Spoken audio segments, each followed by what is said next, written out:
یہ معراج یہ صرف روحانی نہ تھی، یہ خواب کی بات نہیں تھی، بلکہ ابھی مولانا بیان کر رہے تھے حضور علیہ الصلوۃ والسلام نے راستے کی تفصیلات بیان کی ہیں۔ اگر خواب کی بات ہوتی، اگر آقا علیہ الصلوۃ والسلام کفار مکہ کے سامنے یہ کہتے کہ میں نے خواب میں جو ہے وہ یہ کچھ دیکھا ہے کہ میں یہاں سے مکہ سے نکل بیت المقدس گیا اور پھر آسمانوں پہ گیا، تو کوئی اس کے اوپر اعتراض نہیں کرتا، لیکن یہ ہنگامہ آرائی جو مکے میں صبح میں ہوئی، اس کی وجہ یہی تھی کہ حضور علیہ الصلوۃ والسلام خواب کی بات نہیں بتا رہے تھے۔ میں اگر آج یہاں بیٹھ کے آپ کے سامنے یہ کہوں کہ میں نے خواب دیکھا کہ میں یہاں سے امریکہ گیا، وہاں سے برطانیہ گیا، وہاں سے فرانس گیا، اور وہاں سے پھر مکہ گیا، مدینہ گیا، شام گیا، اور پھر واپس آ گیا، تو بتائیے آپ میں سے کوئی حیرت کرے گا؟ وہ کہے گا کہ یوسف رضا اگر تم نے خواب میں اتنی کنٹری کی زیارت کر لی ہے، اتنی کنٹری کی سیر کر لی ہے، تو یہ کوئی حیرت کی بات نہیں ہے۔ خواب میں تو چند منٹوں میں، چند لمحوں میں بہت کچھ دیکھا جا سکتا ہے اور بہت کچھ سیر کی جا سکتی ہے، یہ تو کوئی حیرت اور استعجاب کی بات نہیں ہے۔ لیکن میں یہ کہوں کہ نہیں، میں حقیقت میں فرانس گیا، انگلینڈ گیا اور امریکہ گیا، ادھر گیا ادھر گیا اور واپس آ گیا، تو آپ کیلکولیشن کریں گے کہ کیا فلائٹ سے ایک رات میں اتنی جگہ جانا ممکن ہے؟ اگر میں یہ دعویٰ خواب کے علاوہ حقیقت میں امر واقعہ کے طور پہ کروں تو آپ اعتراض کریں گے نا؟ آپ کہو گے یوسف رضا تم جھوٹ بول رہے ہو، کوئی شخص ایک رات میں اتنی کنٹری کا سفر کر کے واپس نہیں آ سکتا۔ لیکن اگر میں کہوں کہ خواب میں گیا تھا تو پھر کوئی اعتراض کی بات نہیں ہوگی۔ تو یہ مکے کی وادیوں میں معراج کی صبح یہ جو ہنگامہ آرائی ہوئی، اس ہنگامہ آرائی کی یہ ہنگامہ آرائی اس بات کی دلیل ہے، علامت ہے کہ آقا علیہ الصلوۃ والسلام کی یہ معراج روحانی اور خواب والی معراج نہیں تھی، جسمانی معراج تھی۔ پھر حضور علیہ الصلوۃ والسلام نے کئی کیفیت بیان کی۔ ایک تو وہ ہے جو مولانا بیان کر رہے تھے کہ آپ جب مسجد حرم سے نکلے ہیں براق کے ذریعے، تو راستے میں حضرت موسیٰ علیہ نبینا علیہ الصلوۃ والسلام کی قبر تھی، حضرت موسیٰ کی قبر تھی، اور حضرت موسیٰ کی زیارت کی آپ نے اور کیفیت بیان کی، ہوا قائم یصلی فی قبرہ، کہ وہ اپنی قبر میں کھڑے ہو کر نماز ادا کر رہے ہیں، وہ اپنی قبر میں کھڑے ہو کر نماز ادا کر رہے ہیں۔ اور صلی یصلی، اس کا معنی نماز پڑھنا بھی آتا ہے، درود پڑھنا بھی آتا ہے۔ بعض لوگوں نے اپنے ذوق کے مطابق یہ ترجمہ کیا کہ حضرت موسیٰ کھڑے ہو کر مجھ پر درود پڑھ رہے تھے۔ عربی میں جو لفظ استعمال کیا گیا ہے، دونوں ترجموں کی گنجائش اس کے اندر ہے، لیکن آپ اگر نماز ہی کا، کیونکہ لوگ جو ہے وہ آج کل تنقیس کی طرف جاتے ہیں، نبی کی عظمت ثابت کرنا یہ ان کے ہاں جو ہے وہ شرک ہے، تو وہ تعریف کا پہلو نہ لیتے ہوئے تنقیس کا پہلو لیتے ہیں، تنقیس کا پہلو لیتے ہیں۔ نماز پڑھ رہے تھے، سوال یہ پیدا ہوتا ہے کہ انبیاء کرام اگر زندہ نہیں ہیں اپنی قبروں میں، تو حضور علیہ الصلوۃ والسلام نے کیا معاذ اللہ جھوٹ کہا؟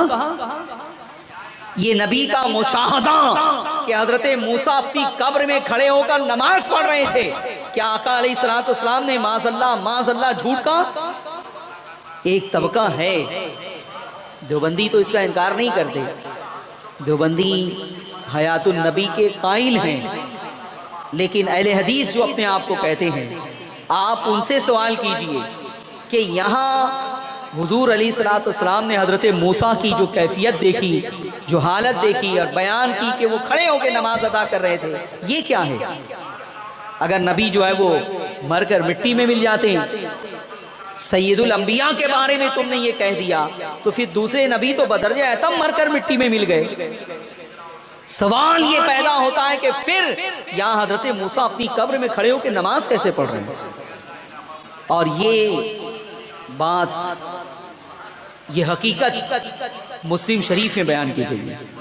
بخاری اور مسلم حدیث کی دو ایسی کتابیں ہیں کہ جس پر سب کا اتفاق ہے، سب اسے بہت معتبر مستند مانتے ہیں اور اس کی حدیثوں کو صحیح مانتے ہیں۔ دوسری حدیثوں کا حوالہ دیا جائے دوسری کتابوں کا تو وہ انکار کرتے ہیں، لیکن بخاری اور مسلم کا اہل حدیث فرقے کے افراد انکار نہیں کر سکتے۔ امام مسلم نے اس روایت کو 2-3 سندوں کے ساتھ بیان فرمایا ہے۔ آپ کو مسلم میں باب الفضائل میں حضرت موسیٰ کے فضائل کے باب میں آپ کو یہ روایت مل جائے گی۔ اس کے بعد یہاں تو حضرت موسیٰ نماز ادا کر رہے ہیں اور پھر براق سے حضور علیہ السلام پہنچے ہیں مسجد اقصی۔ اس کی رفتار کے بارے میں بھی ہم کوئی قیاس نہیں کر رہے ہیں، آقا علیہ السلام نے اس کی بھی صراحت فرما دی کہ یہ براق ایک سواری تھی جو گھوڑے سے کچھ کم اور خچر سے کچھ زیادہ ہائٹ کی ہوتی تھی، اور فرمایا کہ اس کی رفتار حد نگاہ تھی، اس کی ایک چھلانگ حد نگاہ تھی، ہماری نگاہ جہاں تک دیکھتی ہے وہ ایک چھلانگ میں وہاں پہنچا تھا۔ تو ایسی سواری سے جب آقا علیہ السلام مسجد اقصی گئے ہوں گے تو کتنا وقت لگا ہوگا، آپ اندازہ کر سکتے ہیں کتنا وقت لگا ہوگا۔ جب گزر رہے تھے تو حضرت موسیٰ قبر میں نماز ادا کر رہے تھے، اور جب وہاں پہنچے ہیں تو حدیث کی کتابوں میں تفصیل بیان کی گئی ہے، بہت ساری حدیث کی کتابوں میں، کہ جب آقا علیہ السلام وہاں پہنچے ہیں تو وہاں پہ حضرت آدم سے لے کے حضرت عیسیٰ تک سارے انبیاء کرام موجود تھے۔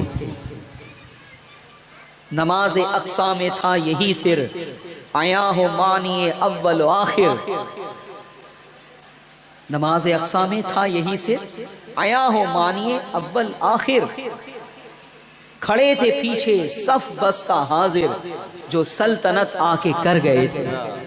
حضرت آدم سے لے کے حضرت عیسیٰ تک جتنے انبیاء جلوہ گر ہوئے وہ سب کے سب موجود تھے حضور کے استقبال کے لیے اور حضور کی زیارت کے لیے۔ اس روایت سے پتہ یہ چلا کہ حضرت موسیٰ بھی زندہ ہیں، ان کی حیات کی بھی گواہی پیغمبر عرب نے دے دی، اور اب سارے انبیاء کرام وہاں پہ موجود ہیں۔ یہ شہادت بھی آقا علیہ السلام عطا فرما رہے ہیں کہ سارے انبیاء وہاں موجود تھے، اس لیے کہ اپنے اپنے زمانے میں وہ دیدار مصطفیٰ کی تمنا لیے زندہ تھے۔ دنیا میں ظاہری طور پر بے شمار انبیاء کرام دعا کیا کرتے تھے، تمنا کیا کرتے تھے کہ اے اللہ محمد عربی کا ہمیں امتی بنا دے، ان کا پیروکار بنا دے، ان کا زمانہ ہمیں نصیب ہو جائے، ان کی زیارت نصیب ہو جائے۔ تو سید الانبیاء والمرسلین تھے، سارے انبیاء سارے مرسلین مسجد اقصی میں موجود تھے حضور کے استقبال کے لیے۔ جبریل امین بھی تھے، پھر جبریل امین نے اقامت کہی اور حضور علیہ السلام کو آگے بڑھایا، حضور نے امامت فرمائی۔ سارے انبیاء مقتدی ہیں آقا علیہ السلام۔ اچھا، بعض لوگ کہتے ہیں کہ یہ سب جو ہے وہ روحانی بات ہے، میں یہ کہتا ہوں کہ تم یہ قیاس کر کے بول رہے ہو۔ اگر یہ بالکل روحانی قسم کی بات ہوتی تو حضور علیہ السلام اس کی وضاحت ضرور فرماتے کہ کوئی گمراہی میں مبتلا نہ ہو۔ حضور علیہ السلام سے بڑا شرک اور غلط کاموں کا ختم کرنے والا اور کون ہوگا؟ اس بات کے اظہار سے اگر لوگوں کے گمراہ ہونے کا اندیشہ ہوتا تو حضور علیہ السلام اس کا سدباب فرما دیتے کہ کوئی یہ نہ سمجھے کہ نبی زندہ ہیں، میں نے زندہ نبیوں سے ملاقات کی ہے، یہ سب خواب کی بات ہے۔ لیکن آپ چیلنج کر سکتے ہیں ان لوگوں کو جو حیات انبیاء کے منکر ہیں کہ کوئی ایک دلیل لے آؤ جس میں اس بات کی صراحت موجود ہو کہ آقا علیہ السلام نے فرمایا کہ یہ انبیاء کو کی ملاقات جو میری ہوئی یہ روحانی تھی، جسمانی نہیں تھی، امر واقعہ نہیں تھی۔ کوئی ایک دلیل لے آؤ تم۔ یہ بات سلفی فرقہ صرف قیاس سے کر رہا ہے کہ یہ سب روحانی باتیں ہیں، یہ تو تم اپنی طرف سے کہہ رہے ہو، حدیث سے کوئی دلیل لے آؤ۔ اس کے بعد نماز ہوئی اور پھر جو ہے وہ آسمان کا سفر شروع ہوا۔ اور ایک بات اور بتا دوں کہ حضرت موسیٰ جب حضور گزر رہے تھے تو قبر میں تھے، نماز ادا فرما رہے تھے، اور جب وہاں پہنچے تو وہاں پہنچ گئے۔ اب مجھے بتائیے کہ حضرت موسیٰ کی جو روحانی طاقت ہے، کیا کوئی اس کا انکار کر سکتا ہے؟ ایک لمحے میں یہاں سے وہاں نماز بھی ختم ہو گئی اور مسجد اقصیٰ میں حضور کے استقبال کے لیے حاضر بھی ہو گئے۔ یہ روحانی طاقت ہے، کیا تم اس کا انکار کر سکتے ہو؟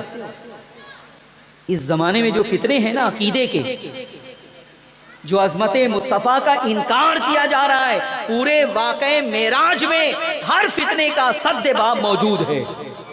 شرط یہ ہے کہ لوگ اسے سمجھیں۔ بخاری میں ہے یہ واقعات، مسلم میں ہے یہ واقعات، حدیث کی بے شمار کتابوں میں ہے یہ واقعات۔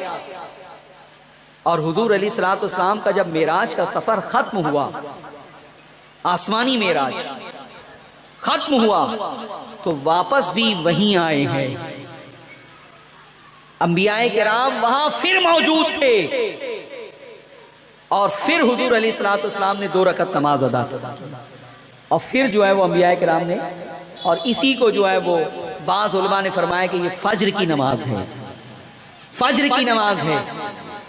جانے کے وقت بھی نماز پڑھائی، اب واپس آنے کے بعد بھی نماز پڑھائی۔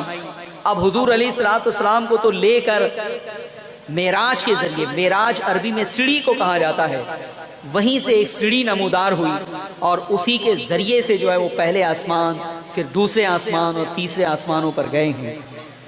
جب وہاں سے آئے ہیں تو پھر انبیاء کرام موجود تھے، اور حدیث میں موجود ہے، بخاری کی روایت ہے، مسلم کی کے الفاظ ہیں کہ پہلے آسمان پر حضرت یحییٰ اور حضرت ادریس علیہ السلام سے ملاقات ہوئی۔